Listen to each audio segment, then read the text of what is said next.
you can even watch back. Giving players all the props or put them on blast. We don't give no hot takes, only talk facts. We're giving all our devotion, riding high on this wave of emotion.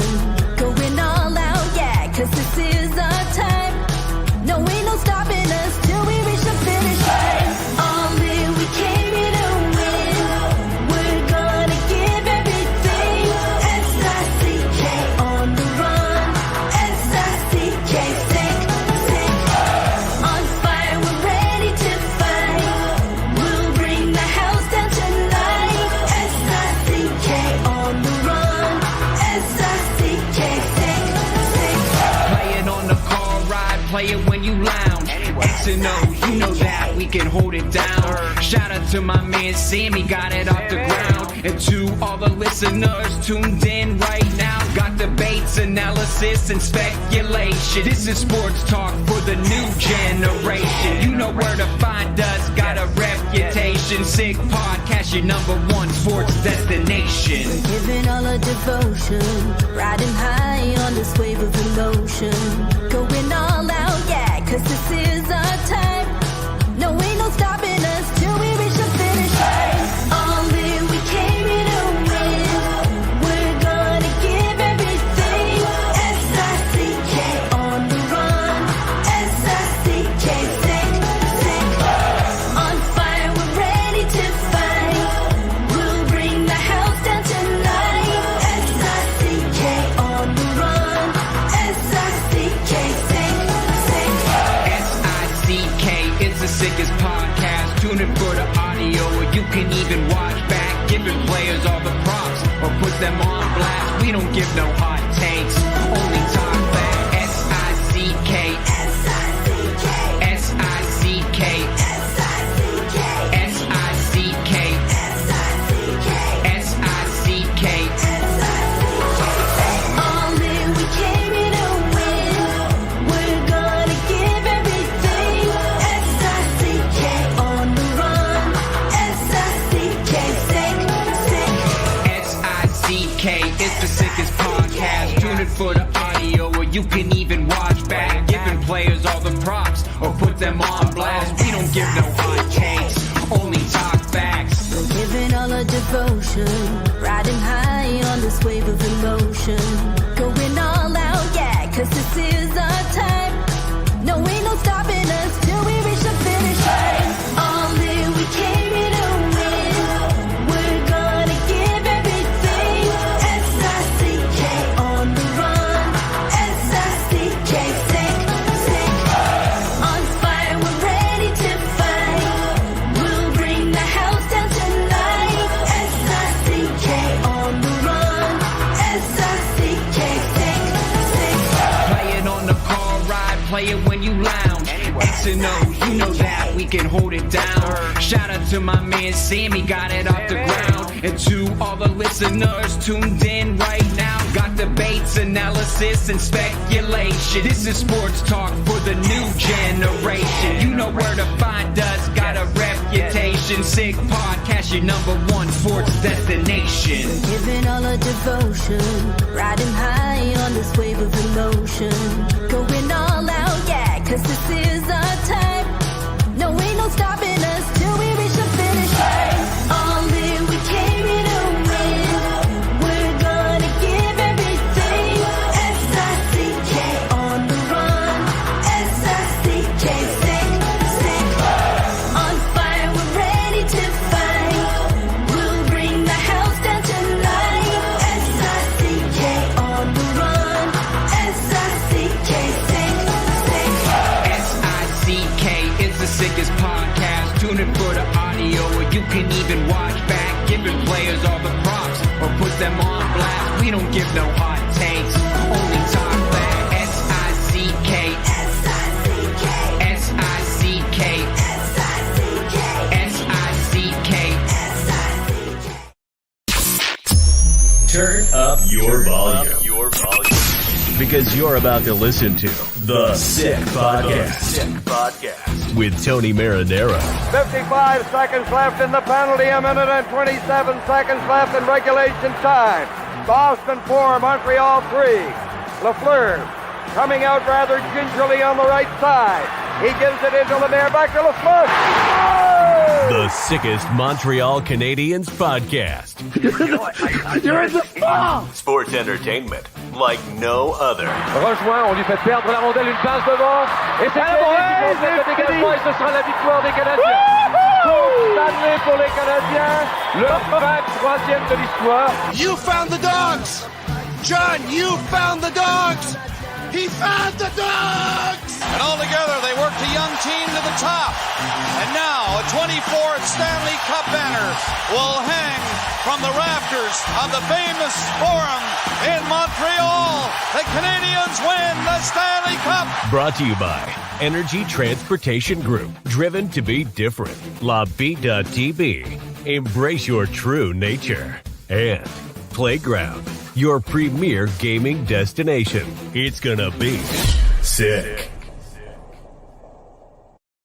Matt Ohayon with you on this Friday evening. Thank you, everyone, for joining us. Just to let you know, because, today is a pretty big sports news day when it comes to the world of sports, not necessarily the Montreal Canadiens.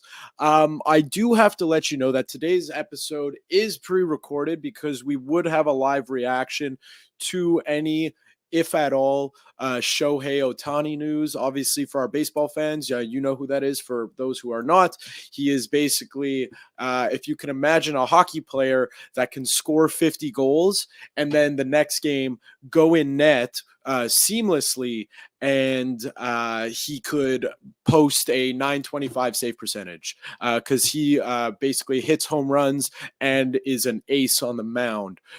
Free agent. Expected to sign, not expected, but a lot of rumors that he's going to be signing in Toronto any minute now. Apparently, there's a press conference at 6 p.m. Eastern. It's now 5:04 Eastern at the time of this recording. So just to let you know, cards on the table, because we would live react to that, that this is pre-recorded. So there you go. It's on me. It's to accommodate my schedule. That's why we're doing it that way. Anyways, let's get down to business. Sick Podcast is brought to you by Energy Transportation Group. They've been recently named by Deloitte and CIBC as one of Canada's best managed companies, the country's leading business award recognizing innovative and world-class companies. The best managed Canadian companies designation fuels Energy's purpose for creating progress for our customers, our employees, and our communities. Join a winning team and check out Energy's career page for available opportunity. We're also brought to you by Playground. Experience the world-renowned poker experience with free food and drinks at their cash game tables. A bad beat jackpot that's already over $700,000 after the world record-setting amount of $2,590,000 was won on August 2nd. Weekly promotions, daily tournaments, and unmatched customer service. Why play anywhere else? Located just over the Mercier Bridge, only minutes away from downtown Montreal. Playground. And of course, by La Bita TB beer, brewed in Quebec and a winner of a dozen international awards. La Bita TB offers quality microbrewery beers made with premium ingredients for everyone's taste. La Bita TB, embrace your true nature. All right. Let's bring in our guest. He's here to break down the week that was for the Montreal Canadiens. Mr. Stu Cowan, how are we doing? I'm doing very well. How are you? I'm doing fine. Before we jump into the Canadiens, off the top of my head, it's like there was never a D-Day, so to speak, in football for like Tom Brady where he was going to go. I remember in the NBA, it was like LeBron James, the decision. Can you remember one of these in hockey when it came to a free agent? Like, where will this guy go? This is sweeping the headlines of every hockey headline. That's a good question. I think my screen's a little dirty here. Let me just wipe this. I don't know if that's better. Sorry, I should check that before I remember this summer there was all the talk about Cole Caulfield, like when he was going to sign, if he was going to sign. That's the most one in recent memory. I'm trying to think, but it's interesting you mentioned Otani. There is a hockey connection there because with the Blue Jays owned by Rogers, Steve Simmons had a really good column in the Toronto Sun talking about what they're going to pay Otani would be a drop in the bucket compared to what they've been paying for the NHL rights and losing a ton of money on it. It's like $500 million a year they're paying the last two. They have 2 years left on the contract, which is like a tenth of what it would cost to pay Otani.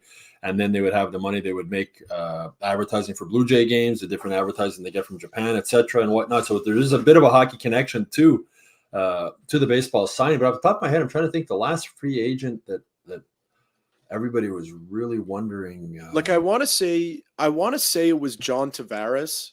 That would probably. Yeah, I mean, everybody was wondering if he was going to go to Toronto, and then he originally had said he was going to stay with the Islanders and changed his mind. And the Islanders. It's like even then, it's like not to the Otani is the player. Otani for us is a once in a lifetime player. It's surprising there aren't more baseball players who pitch and hit, because I loved baseball as a kid. It was my favorite sport. And like, your best player was always your pitcher, and he was probably your best hitter and your best fielder. He was your best all-around athlete. And then it became so specialized that all of a sudden pitchers can only pitch and they can't hit.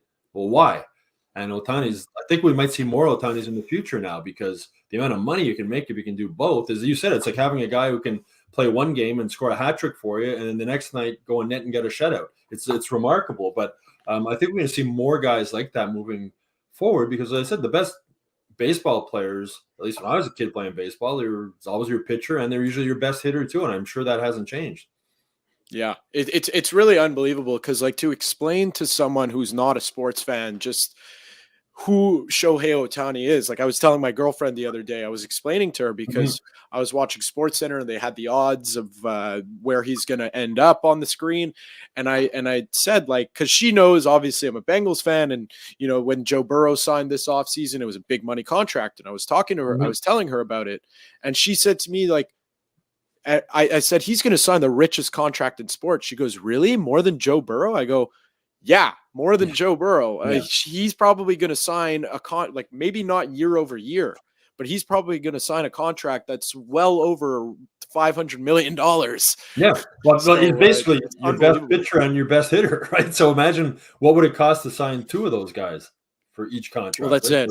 So it's going to be, I would think at least $50 million a year for however many years that is. But again, for the Blue Jays and from the Rogers perspective, that NHL deal was a nightmare for them. They overpaid big time to get the NHL rights. They made this ridiculous offer, and basically said, take it or leave it. Don't go looking for other offers. And it was a ton of money. The NHL took it, but it's going to have an impact also moving forward, because the next Canadian NHL contract is not going to be worth anywhere near what Sportsnet paid. I mean, they've sold off regional games to TSN. If they could get out of that contract today, they'd do it in a heartbeat. And as I said, they had 2 more years left of it. So whatever they sign Otani, the first 2 years will be a little tough carrying the NHL also. But once the NHL is off their books, they're going to have a lot of money to play with. Yeah. It's funny you mentioned the Rogers rights, because like, I remember when TSN had the rights, this is what I vividly remember, there was a hockey game every single night. On TV, you are watching a hockey game. It doesn't matter who it was. There would be a hockey game to watch. There was none of this regional stuff. The blackout stuff is. I mean, the Leafs were playing the other night. I can't remember who they were playing, and I really wanted to watch the game, and it wasn't on here. I mean, you have to have the NHL, right? Like, I know it. Go ahead. No, there's nothing wrong though with the NHL marketing. Like, I want to watch a game and I can't. Type of thing. Like, why can't I watch a Toronto game? The Canadiens weren't playing that night. It's not like you're cutting into their market. It's bizarre, but that's part of the Rogers selling it off. And also, Steve Simmons noted in his column, for those who haven't read it, the Toronto Sun, it's really good. He said TSN was devastated when they lost the NHL rights, but they've made more money by not getting the NHL rights than they would have made if they did get them. And that's going to be factored into the next negotiations with the NHL for the rights. I mean, I'm sure Rogers, especially if they get Otani, they're going to have, I don't think, any interest in getting back into the NHL, at least not to the level they are now, maybe some regional games. So that's going to, you talk about the NHL and the salary cap going up and hockey-related revenue.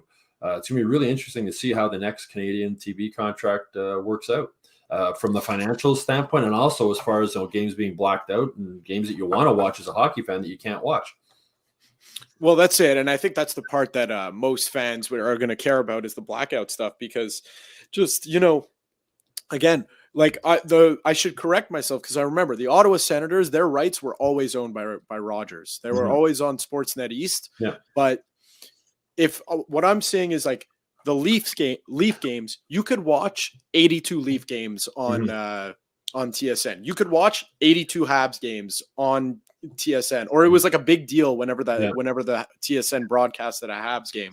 So it's going to be interesting. We'll see how that plays out. It's just this Otani thing is just fascinating to me. I mean, what a letdown it's going to be for Toronto fans if he doesn't sign, though. Whoa, that's just going to be one more thing for people in Montreal to point and laugh at. Because, I mean, you know, Toronto would probably come back and say, at least we got a baseball team. So, well, it makes but it makes sense for Toronto for the reasons I mentioned financially, and for Otani also. I mean, he's already known in the States. He's played in Anaheim, and now the Canadian market's another market. Sports are becoming worldwide. Nobody does that better than the NBA, right? The NBA is a worldwide brand now, and this would be another way for Otani to, make his mark in another country in North America. A way for the Blue Jays to bring in more advertising revenue from across North America and beyond. See, Otani's a must-see TV, and it's not like, if you have your best pitcher, you see him once every 5 days. You see this guy every day. Exactly. One day he's pitching, and the next day he's a DH. I mean, he had that arm surgery, so I don't think he's going to be pitching next season. But he's still going to be playing. He's going to be batting, and he's he hits, he pitches, he steals bases, he does everything. Yeah, and it's when you talk about I feel like this term gets thrown around a lot these days, but unicorn. Yeah. This guy he's a definition. That's dictionary.com definition. Yeah, as I said, and you start off the show, is exactly it. A guy who can score goals for you one night in hockey, and the next night put on the pads and go in net. It's crazy. Yeah, that's it. It's insane. So going to be interesting to see. Hey, who knows? By the time this episode airs, maybe he'll have found a home in Toronto, or it looks like the other team that's in the running is the LA Dodgers, unless some other team comes in at the 11th hour. Anyways, from one unicorn to the next, maybe. Interesting article in The Athletic about Arber Xhekaj and his return. Yeah, I thought it was a great article, giving us a little bit of an insight into, his conditioning stint, or if it was a conditioning stint. What's this all about? So Arber Xhekaj and Laval.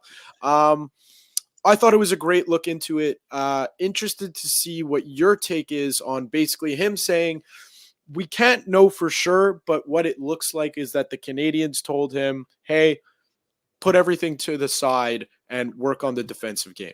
Yeah, actually, I spoke with Arpen in the press box before the game last night, and I told him what a great piece he had written on it, because I wasn't at the game in Laval, and he painted a really good picture of what happened with Arber, and it seemed, as Arpen wrote, that there was a couple of scrums. He was challenged to fight. He wouldn't fight. He didn't go into the scrums to break them up. I was talking with Jonathan Kovacevic a couple of weeks ago, and I was asking him, do you have any great strength stories about Arber, like from in the gym or something like that? And he thought it's not really from the gym. He says, but I do love when he goes into a scrum and he grabs one guy with one hand and another guy with the other hand, and he drags them both out. And he said they were talking about that. He got that from watching Dustin Byfuglien videos. Byfuglien used to do that all the time, and he sort of went, that's cool, I'm going to try that. And then he did it. And then he did it a couple more times. And Kovacevic was laughing when he was telling me the story, but there was none of that the first game in Laval. And it's interesting because I spoke with Kovacevic about it today. Also, I'm actually going to write a story after we finish this. That'll be up on hockeyinsideout.com. But he feels for Arber because he's down there. And as Kovacevic said, like every guy in the AHL every tough guy is going to want to fight him, because he's, as Kovacevic said, in his opinion, he's the toughest guy in the NHL, and he probably is. And he's got to, for him to turn away from that, that's not in his nature.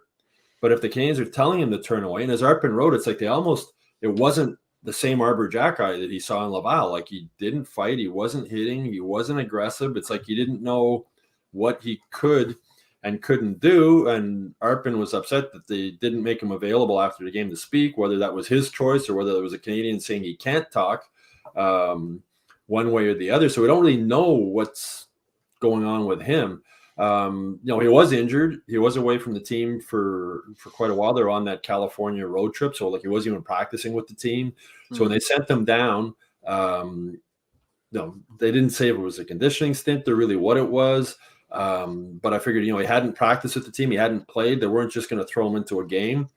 But as Arpen noted, so there were concerns about his defensive play before they sent them down. There was concerns about some bad penalties he had taken.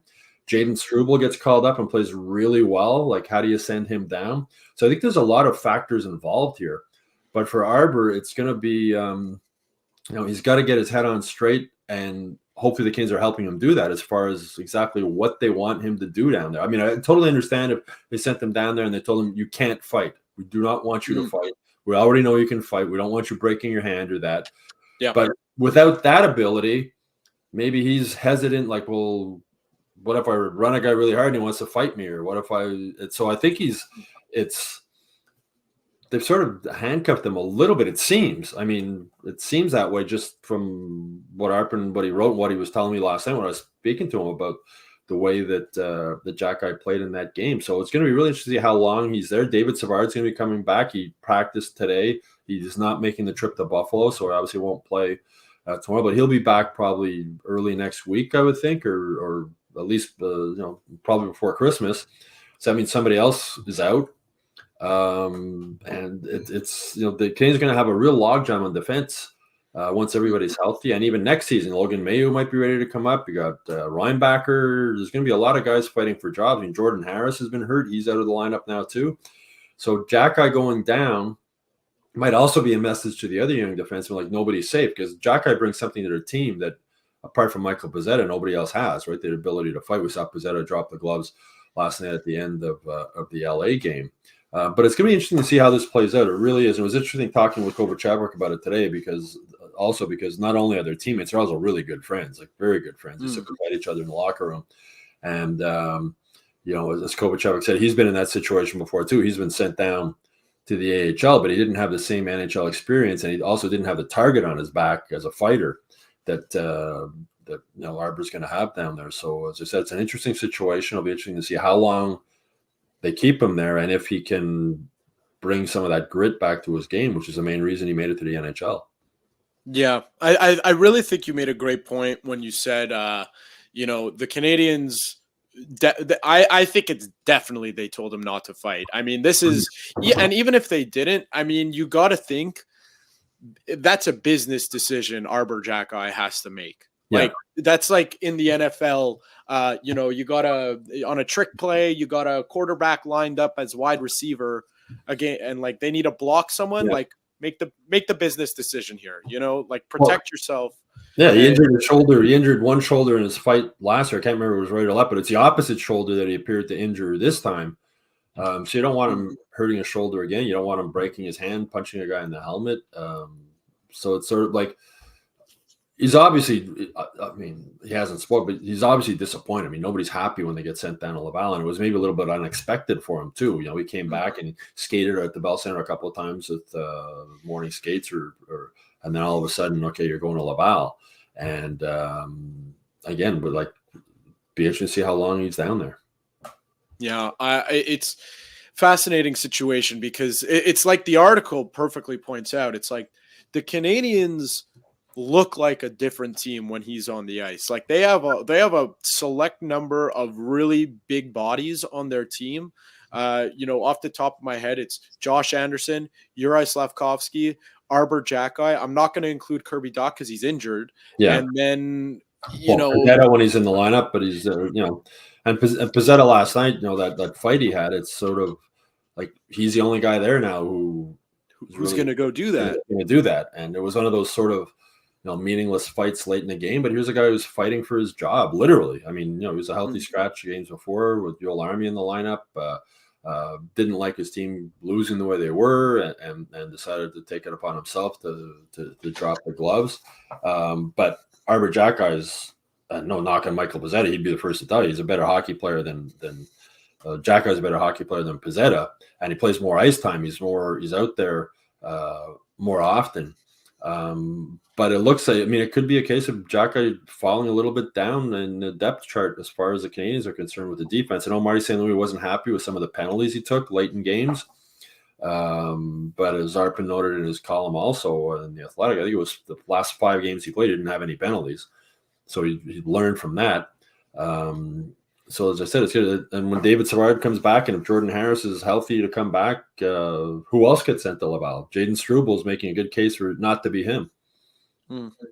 Yeah, it's and with the culture they want to build, right? I mean, nobody of you got to earn your spot. You can't really just break that based off of what Arber Xhekaj has done in his short tenure with the Canadiens. Like, as exciting of a player as he is, it would send really, I think, the wrong message if they said to Jayden Struble, "Hey, we really like your game, but Arber's healthy now, so go continue marinating." But he's going, "What the hell did I do wrong? Yeah. I've been, And Arber's also an undrafted player. I mean, you can't forget that he came in. There's reasons why he wasn't drafted. Struble's a second round pick, and Struble is not. I mean, I saw a video of one of his fights in Laval. He was pretty good scrap. But he does have a physical presence. He's a rock solid guy, but he's very composed and patient with the puck. That's what Kovacevic was talking about today when I was speaking with him. Also, makes good short breakout passes. Very solid defensively for a guy who's got less than 10 games in the NHL. He's a good skater. There's a lot to like about Jayden Struble.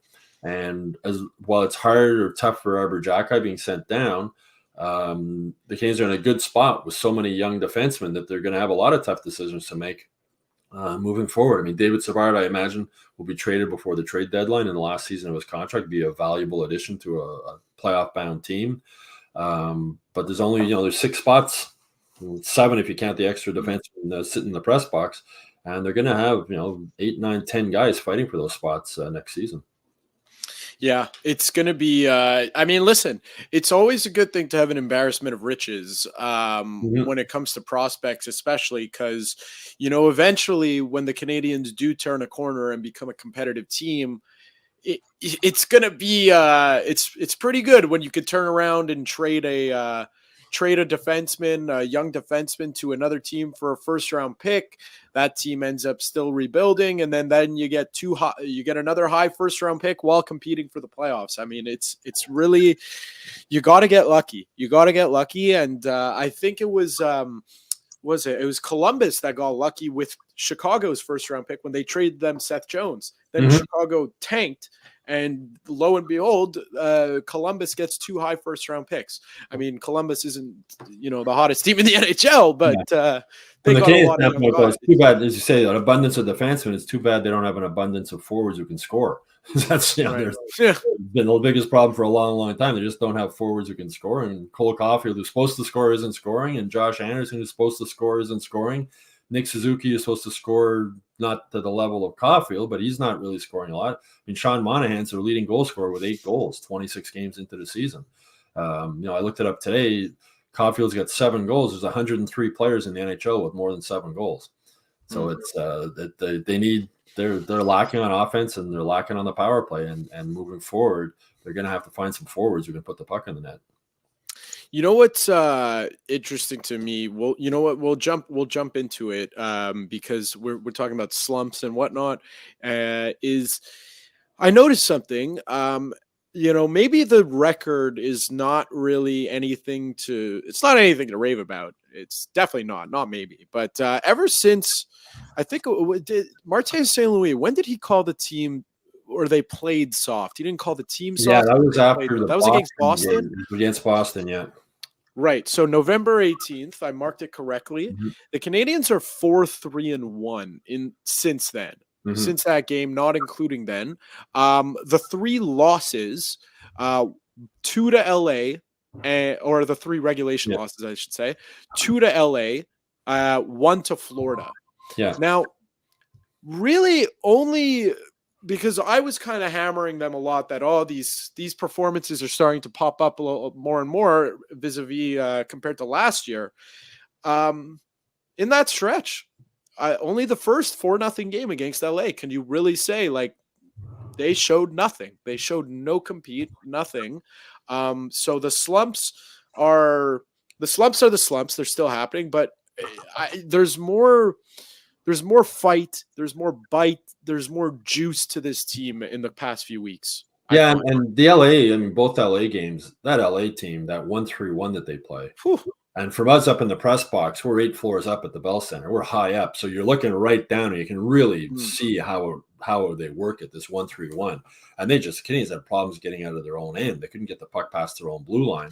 And it's interesting because I know on Twitter last night, a lot of people say, oh, this is horrible, worst thing for hockey, what the Kings are doing, this 1-3-1. It's so boring. It's terrible. Well, the Kings have the best offense in the NHL, and they had 42 shots in the Canadiens. They've scored the number one offense in the NHL. So it's not boring if you're a Kings fan. But what they do is they make it so hard for the opposing team to even get out of their own zone, never mind get much time in the offensive zone, sustained time. But they have so much talent that when they do get an opportunity, boom, they take off and they put it in the net. And, you know, I was talking with Marty St. Louis today. They're talking about Cole Caulfield. He's only still getting shots. They're not going in. But the Kings, they are so talented. They're so deep down the middle. I mean, Dubois, who would have been probably the first line here, right, with the Canadiens, is the third liner with the Kings. They got so much depth down the middle. They got Doughty on defense. They're a really hard team to play against. And the Canadiens saw that both times they played them. So you're talking about the slump. The first game, they totally shut them down in LA. Yeah. And then last night, as Martin St. Louis was saying today, the first period, the Canadiens played pretty well. They were still down 2-0. Not taking advantage of their chances, right? They had the power play. They couldn't score. The Kings, when they get a chance, they score. And, they went into the third period down 3-0, and then the Kings scored again. But watching from up top in the press box, you could just see, it was sort of really cool to see how disciplined the Kings are with that 1-3-1 and just how the Canadiens couldn't figure it out. And St. Louis said after the game, the Canadiens made some adjustments in second period. It worked a little bit, but then the Kings adjusted to their adjustments and continued to shut them down. So that LA Kings, that's a really, really good hockey team. And for people who say they're boring, they're not boring to watch if you're an LA Kings fan, because it's and it wasn't boring for me watching them last night. It was sort of fascinating watching how disciplined they were. And that says a lot about their coach. They get guys to buy into playing that, because it's not necessarily the most fun system to play. But I guess it's a lot easier to sell when it's working the way it's working for them. 11 straight road wins to start the season, which is an NHL record. Well, that's it. I remember there was a clip. You couldn't tell me which season it was. I know it was definitely between Philadelphia and and Tampa Bay, where Tampa Bay with Guy Boucher as the coach was running a 1-3-1 trap, and Philadelphia just refused to attack. That's right. They just come back. Yeah. And Gallagher mentioned something about that too. But we could just sit back. If we get a 1-0 lead, we can just stand with the puck behind our net for the next 59 minutes, because they're never going to come at us. And well, that's it. And that's it. But I mean, it's the 1-3-1 until teams figure out how to break it. We'll probably see it. It's a copycat league, so we might see more teams try it. But you can try it. But again, you got to have a coach who can sell the players and convince them to keep playing it. And it's a lot easier, if you're playing that 1-3-1 and you're just hoping to win every game 1-0. Like, when the Devils played that trap, they were boring as hell to watch. They had Marty Brodeur in net, and they would say, we're going to beat you 1-0 or 2-1. As I said, the Kings have the best offense in the NHL. They got 42 shots last night. They scored 4 goals while playing that 1-3-1 system. So they have offensive players who are willing to be committed to that defensive system. And then when they get the puck, they're gone with it and they score. Well, I remember, when, the Canadiens didn't have a lot, if any, success with Claude Julien as coach. They made the playoffs one year, and I remember, I'll never forget this, when Michel Therrien in his heyday with the Canadiens in his second stint, when they were winning division titles, every second year, but then getting bounced by Ottawa. Nobody complained about the way the Canadiens played. They were playing boring hockey, but they were winning. So no one complained here. And then the next time around that this happened, I remember when Therrien got fired and then they hired Claude Julien. I'll never forget hearing Pierre Maguire, a Sick Podcast contributor, now on the radio going, Canadiens fans, you thought your hockey was boring then? You thought defensive systems were boring then? Just wait. He's even more organized than Michel Therrien.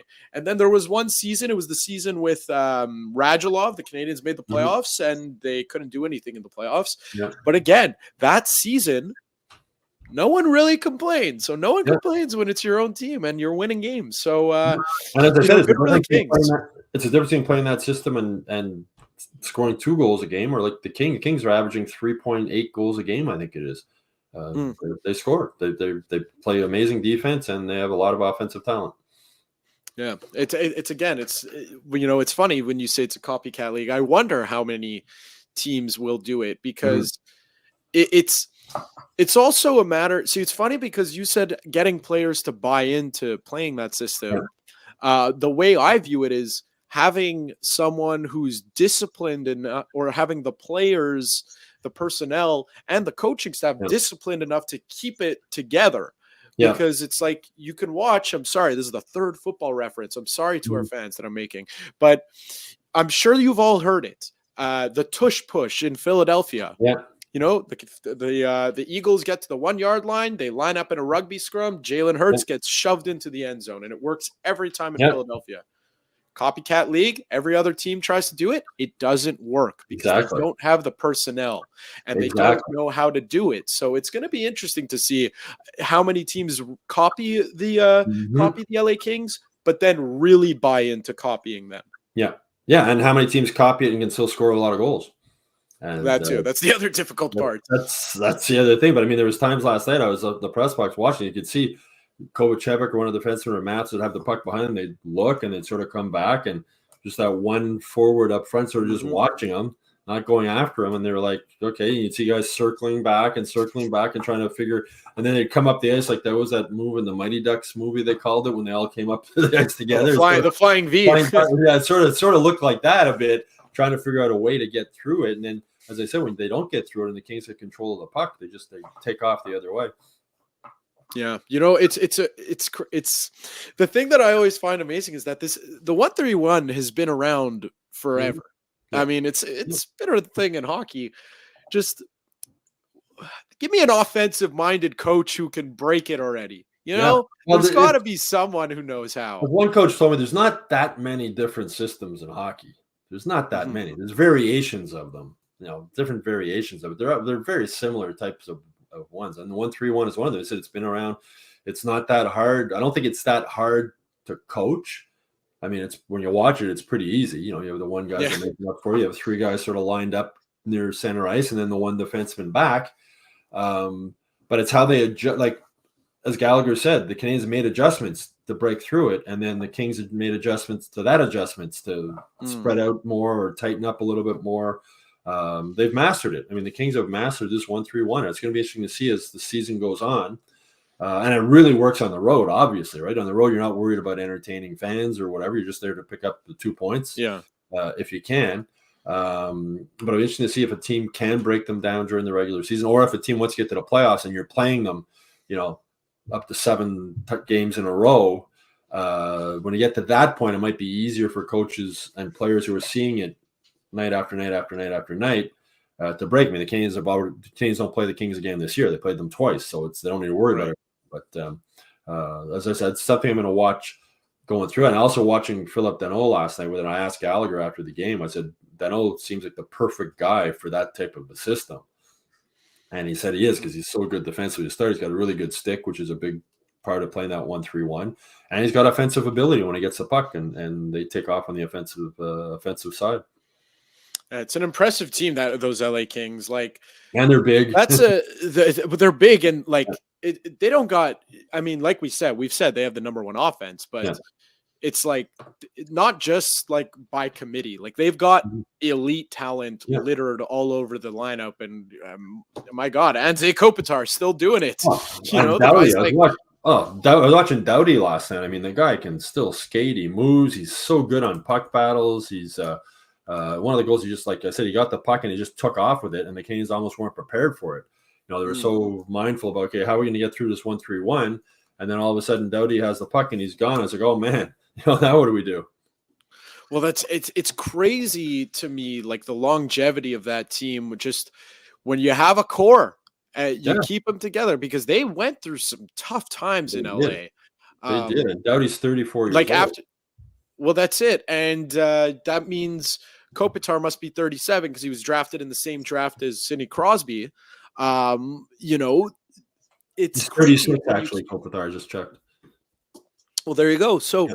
they have a tight core. They kept it together, and that's what elite talent can do for you in the long term. And then they Maybe got another. Quinton Byfield, the young kid. I mean, that goal he scored last night when he blew past Caden Gooley, just like what a power forward move. And for Canadiens fans watching Juraj Slafkosvky, sort of hoping that maybe that's the kind of progression he might make. I mean, Byfield's got 8 goals already this season. He had 3 last season in 53 games, and he's 21. He's 2 years older than Slafkovsky is. But there's a guy who fits well in that system too. And that goal he scored, what a power forward move! I mean, went to the outside, and you could tell Goulet just sort of didn't have the right angle on him. He was like, oh no, and then he cut to the net. He sort of caught Montembeault by surprise also. But they're a good mix of talent, size, youth, and commitment to that 1-3-1 system. Well, that's where I wanted to go next, because the Canadian we made I don't know if it was last week or 2 weeks ago, reference to the first round pick of that draft when talking about Juraj Slafkosvky, which was Alexis Lafreniere, and how he's managed to really now find his footing in the NHL, not to the standard of which you've seen past first overall picks, but I think he's proven he's a very solid NHL forward this year. Mm-hmm. And that's on the low end. Here's another one in Quinton Byfield. This guy was second overall, much more in the frame of Juraj Slafkosvky. And again, just you see this guy. He had all the tools to make him to be an elite forward, and it just didn't happen for him in the first 2 years. And now in his third year, he's a very fine NHL player. You did mention the goal he scored, but he's also, on the playing first line, riding the coattails of Andrzej Kopitar and Adrian Kempe. So, people need to take a chill pill on the Juraj Slafkosvky stuff. And I know people could get frustrated hearing the way that, some people talk about him in terms of, we're seeing good things. Like, that could be frustrating. I get that. But, just let's not jump on a 19-year-old kid too quickly, because the two kids from, a couple of years past, they've carved themselves out some nice roles on their teams, and it's just taken them a little bit more time. That's all it is. Yeah, Lafreniere is 22. He's got 1 more goal in Caulfield. He's got 8 goals so far this season. And it's easy to forget how young these kids are. I wrote a column a couple of weeks ago saying that Slafkovsky's not ready to play in the NHL, and he really didn't look like it for anybody who's watching him on a regular basis. He looked lost in the defensive zone. He was losing puck battles on the boards. He didn't shoot when he should shoot. He looked like he didn't know what to do with the puck. But he's made, in my eyes, pretty remarkable progress the last couple of weeks as far as using his body to his size to his advantage. Being harder on forechecks, being harder on puck battles. I spoke with him the other day about it, and I said, when you were a kid growing up, did you ever have to use your size? He's a man child, right? He was biggest kid on the ice, and he said not really. He never really had to hit anybody, and he never worried about getting hit because you're just so much bigger than everybody else. And he said the only thing he really did, he used his size just to keep the puck away, and nobody could get the puck off him. And he said, now in the NHL, obviously, it's different. You got guys paid millions of dollars to defend, and he's still, he's adjusting to it. But he's learned St. Louis was talking about getting him to use his body more, and it's noticeable. He's more of a physical presence now. The points aren't coming. He's only got 2 goals, but you notice him physically more on the ice. He's not falling down as much. He's not losing as many puck battles in the defensive zone. I think it was a really good idea for St. Louis to put him on the number 1 line now with Suzuki and Caulfield. I think it'd give him a little bit of a confidence boost, feeling that he maybe you belong a little bit more, and put him on the first power play unit also. And when St. Louis was asked about the decision, why now, his answer was, why not? And I wrote a column. It's a great answer, because why not? This team isn't going in the playoffs. Yeah, it's supposed to be all about growth and development this season. So if you're going to keep him here and you're not going to send him to Laval, and you think the best place for him to develop is in the NHL, play him with Caulfield and Suzuki, because that's where they were hoping he would be able to play when they drafted him, and give him every opportunity to succeed. Put him on the first power play unit. But you can't just hand stuff to guys either. You can't just be given to him. You've got to earn it. And St. Louis talked the other day about how he has earned it, and I believe he has earned it, because they're coaching him and they're working on. When you're around Slafkovsky, he's a super nice kid. He's a really fun kid to be around. He's talkative. He's funny. He's got confidence. He's got a little bit of cockiness in a good way to him. But he's also very down to earth. Like he understands he's struggling. Like, when I asked him about using his body, he said he never really had to use his body up until now getting to the NHL. And he's coachable. And we're seeing that now because they're working hard with him. And Marty St. Louis and Adam Nicholas, the director of development, they're doing a lot of work with him. And now we didn't really see that much progress, right? It was sort of getting, okay, this kid's got to go back to the AHL. Why is he even in the NHL? But now, at least for me, I've seen enough progress over the last couple of weeks to say, okay, now I understand what they're talking about. Now he is starting to improve. And the last thing you want is a player just fighting just to keep his head above water in the NHL, right? You're not going to get better doing that. You're afraid to make mistakes. You're afraid to play. And as I said, he's been a much more physical presence on both ends of the ice. He's been good at forechecking. St. Louis talked about that the other day too, that he's still got to figure out, St. Louis said when you're F1, the first forward in the forecheck, it's easy. As St. Louis said, you're like a dog on a bone. Just go after the guy with the puck and hit, try and get the puck off him. But when you're F2 or F3, that's when you got to make judgments. Okay, am I covering this guy? Am I going this way? Who am I covering? Am I taking the body? Am I backing off? So there's a lot of stuff going on. And that's what I've said about Slafkovsky, I think, on this podcast earlier too. To me, the NHL game was just too fast for him. Not that he can't skate fast enough, but it happens too fast and he can't process everything. And now he seems to be – things seem to be slowing down a little bit for him, and he's able to process things more, and he's making more of the right decisions. And as St. Louis said also, he's got to move his feet more. If you want to use your body, you got to be moving your feet. And he's doing all of those things.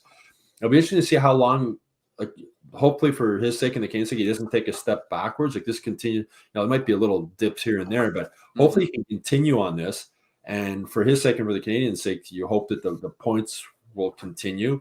And I know some people have on Twitter and that have criticized, you're so negative about Slafkovsky. And my job's to call it like I see it. That when he wasn't doing well, I called it like I saw it. And now I'm calling it like I see it. I'm seeing a lot of progress. I'm seeing why. And it'd be nice for him to be rewarded now if he can, get a couple more goals. Because everybody looks at the stats line, right? He's got 2 goals and 5 assists, which isn't a lot for a guy who was a number 1 pick overall. But to me, there's signs now that it's coming. And as you mentioned, talking about Lafreniere and those guys, he's only 19 years old. Lafreniere is 3 years older than Slafkovsky. So rebuilds aren't easy. Rebuilds take time, and not just as a team, but also for a young player like Slafkovsky. So I'm really interested to see, though, in the next few weeks how much more progress he can make. Well, me too, because what I noticed is just it's one of my favorite things as a spectator of hockey to watch. And I noticed this I found this out when I was really watching closely, obviously, the Canadiens Cup run, when watching Yoel Armia, in that I love watching a player where it's just like no matter how hard you try, you cannot knock this guy off the puck. And it's unfortunate because, we saw it in the first game of the season with Kirby Dach, and then he went down with injury. But like the guy was skating circles in the offensive zone of Toronto and just unable to knock the puck off of him no matter what. Or if you did, he put it in a spot where he was going to go fetch it after. And I find we're slowly getting there with Slafkovsky. Like he's getting harder and harder to knock off the puck. Like you said, we're not seeing him with ice shavings on his behind anymore. And we're really starting to see him turn his head, look around for other options, and just really use his skill set. And we're seeing why, again, glimpses, very small glimpses. We saw it in the first game of the season, and now we're starting to see it more and more, why he was a first overall pick. Because it's there, like you said. There is something there. It just needs to come out already. And it's interesting you say puck position, because Slafkovsky spoke with me about that the other day, saying a lot of the protecting the puck is where he positions the puck, either close to his body or further away from his body, to best use his size to his advantage. And now we just need to see him shoot the puck more, because he's still really hesitant to shoot the puck, it looks like. And he's always looking to pass it, especially with Caulfield on the ice. But he's got to shoot it more. But it's sort of, it's baby steps, even though, and like you're talking about the size, like he is an enormous kid. Like he's like everything is big legs, he's just a big, strong kid, but he's a kid, and it's easy to forget he's a kid. And I asked him the other day. I said, "Are you realizing now how strong you really are?" And he laughed and he said, "Yeah, for sure." So I think he's realizing he never had to prove or show to others or himself that he was the strongest guy on the ice as a kid, because he just was. It's like Eric Lindros. Mm-hmm. Eric Lindros was 210 pounds when he was like 16 years old. Guys just bounced off of him. And the same with Slafkovsky, just up, playing youth hockey, guys just bounced off him, and nobody wanted to hit him probably because he was so big. And he didn't need, as he said, he didn't need to hit anybody because he could just hold them off with his body, and you can't do that in the NHL. And he's realizing that he's got to. I think as he realizes how strong he is and can be, that's going to help him even more. Yeah, I mean, of course, like lines get broken up all the time in the NHL. It's not like demoted to the second line is not like demoted to the bench in the NBA, or demoted to wide receiver 3 in the NFL. It's these things happen. It's all fluid. But I love seeing him at the top of the lineup, because just again, it goes back to Martin St. Louis' whole philosophy of just like, don't worry about making mistakes, just go out there and play. The go out there and play is best suited to him when he's on the first line, because he's just played that way his whole life. That's just what it comes down to. The other thing, St. Louis, one of his favorite words is touches. He always talks about how important it is to get touches, and the more often you touch the puck. But you're going to touch the puck more when you're on the number one line and when you're on the number one power play. Especially on the power play, you're going to have the puck on your stick a lot. And that's St. Louis talks about that all the time, and this is a great way to get Slafkovsky more touches. And I'm sure St. Louis and Nicholas are also happy, because the practice, you see Adam Nicholas a lot with Slafkovsky, looking at videos and working on his shot and working on all of it. And he's such a positive energy guy, Adam Nicholas. Like, nobody loves being at the rink more than this guy. And that, I think, can rub off a bit on Slafkovsky too. That's just that positive attitude all the time when they're working with them. And as I said, it'd be nice for Slafkovsky to see some more points coming on the board, because so many people do look at that. But on this team with the Canadiens, scoring goals has been a problem for everybody, including Cole Caulfield, as we were mentioning earlier. I don't think anybody thought Sean Monahan would be the team's leading scorer goal scorer more than a quarter of the way through the season, including Sean Monahan, with only 8 goals. But with Slafkovsky, it's baby steps, and as we said with Lafreniere and those other young prospects, it takes a little while. There's not everybody's. There's very few Connor McDavids, Sidney Crosbys that come into the league and just light it up right away.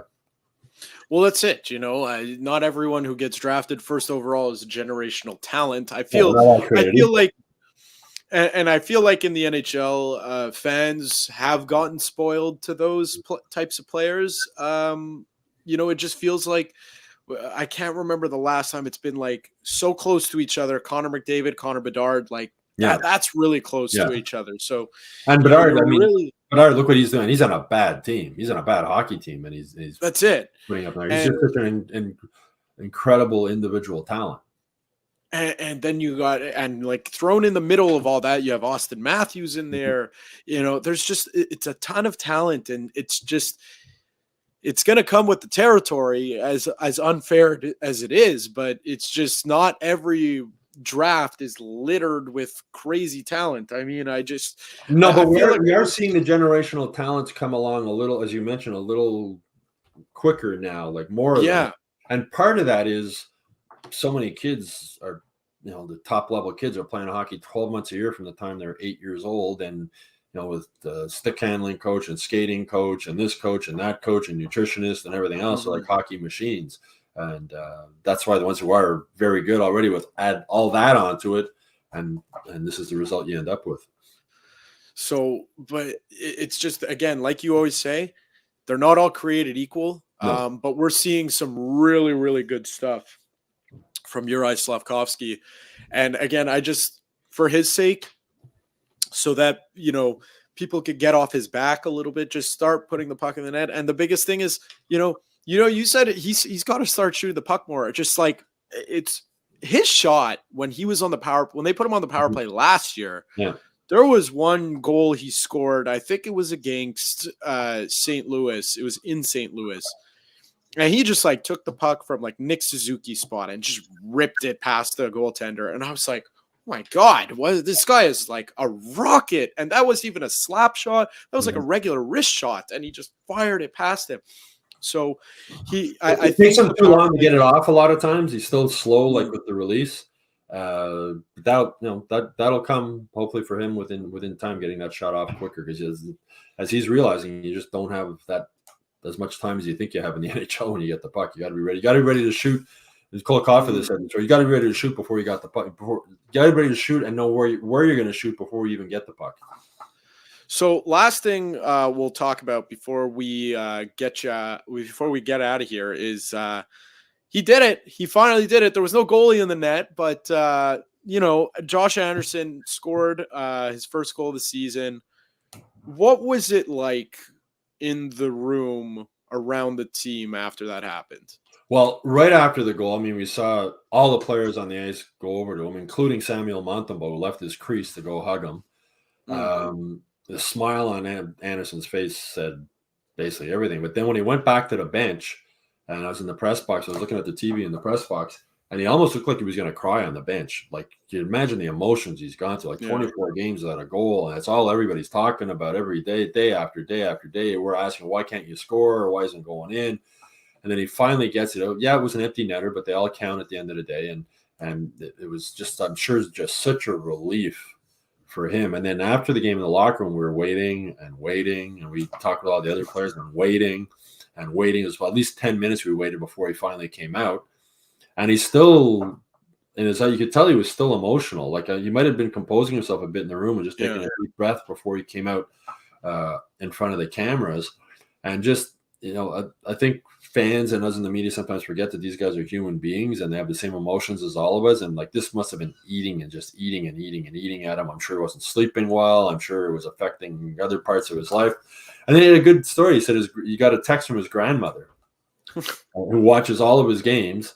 And she basically told him, she said, it's sort of like a flashlight. Sometimes the batteries run low and you just got to sit back and recharge them, take a break until they recharge. And he says he was sort of able to do that and take some of the pressure off of himself and just sort of recharge himself mentally and physically, and then got the goal. And, we've been saying all along that when he gets one, they'll probably come in more bunches. He didn't score, although nobody else scored against LA. Yeah, but that's it. So I think he gets a pass on that one. Yeah, going into Buffalo, if he gets one with the goalie in the net, he's a proven goal scorer. It's really like what he went through. I mean, it's not like he wasn't getting chances. He's hitting posts. He was having his stick break when he had a one-timer in the slot. He had pucks bouncing over his stick. So it was like almost like the hockey gods were playing a cruel joke on him for some reason. But it's these guys are human beings, and it was impossible not to feel happy for him that he finally got one. And just the look on his face, it was just sort of like, wow, like what a, he said, his quote was something about it becomes life and death. And then I think it was Serge Zhekaj, he was like, life and death in hockey. He says, no, but as a hockey player, he says, no job's guaranteed in the NHL. Like he's paid to score, as we were saying. He's making $8 million this year. You're not scoring. There's somebody coming after your job. There's guys like, and he said, you're fighting for your life. You're fighting for your life in the NHL. There's no guarantees that your job's going to stay there. Just because you're Josh Anderson and you scored 21 goals last year and you have a longer term contract, stuff happens. And if he goes 40 games without a goal, then what happens?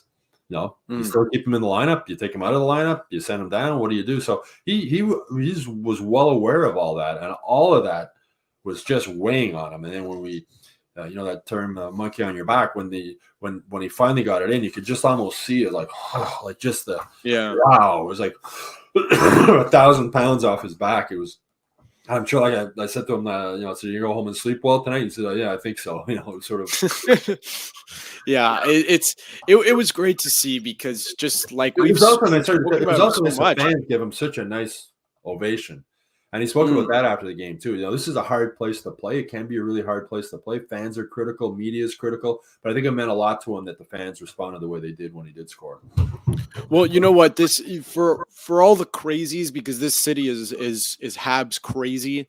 For all the crazies, I find fans here have a very deep appreciation for the game and for what the players do, because they know, I feel like to a degree, they know how hard they could be on certain players. That's why, like, it's very rare you'll see on a routine play, on a penalty kill, someone blocks a shot down in Florida. You're not getting a step. No. You're not getting claps for blocking a shot, but here it happens. So it could be very tough to play here, but hey, that it's a moment like that I feel like for Josh Anderson, he could say, yeah, okay, I remember why I like coming to the rink every day.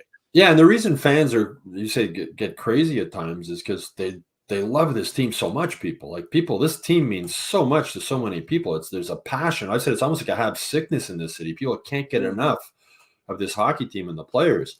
And the same guys who will be saying Slafkovsky's horrible, get rid of him, he's a bum, he's a bust, then he'll score 3 goals. Slafkovsky's the greatest, we love him. Yeah, I'm buying the jersey right now. They get one extreme to the other, and that's fans for fanatics, right? And it's people in Montreal are fanatics about the Canadiens, but they also show, there was also a nice round of applause for Brendan Gallagher when they put up on the screen that game. There was a 700th career game. It's amazing Brendan Gallagher's body has survived 700 games in the NHL.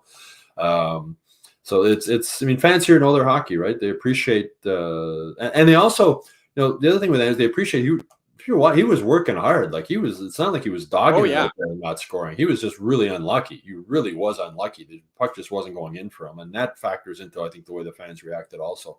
They appreciate the fact that he was still, finishing checks. He was still working hard. He was still, winning puck battles on the power play, even if he wasn't scoring. He was still doing a lot of good. It wasn't from a lack of effort that he didn't score. And I think one thing that Canadiens fans here don't accept or really get upset at is when guys don't try or don't seem to care. That's the inexcusable action by a hockey player with the Canadiens.